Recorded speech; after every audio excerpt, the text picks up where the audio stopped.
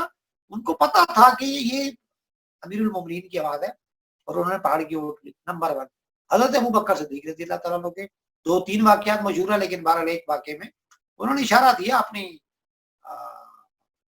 کچھ اور وراثت کے قوانین میں کہ بھائی ایک حصہ جو ہے فلاں کو فالتو دیا جائے گا کیونکہ اس کے پیٹ میں لڑکا دیکھ رہا ہوں. وہ اس کے اوپر جرا کی جا سکتی ہے وہ کس کے بارے میں تھا اور کیسے تھا. اس کا مطلب یہ کیا یہ علوم نہیں تھے, یا اس کو ہم کہہ لیتے یہی شرعی علوم میں یہ بھی شامل تھے, یوں کر لیتے چلیں. شرعی علوم کے باطنی علوم جو ہیں, باطنی جو اس کے ماخذ ہیں, اس کو طریقت کہہ لیتے ہیں.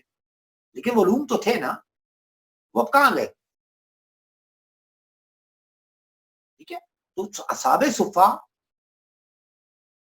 پراپر ایک منظم طریقے سے جو مخصوص علوم حاصل کرتے تھے سیدنا حضور علیہ السلام سے, اس کو طریقت کہا گیا. اور پھر یہ لوگ پوری دنیا میں پھیلے.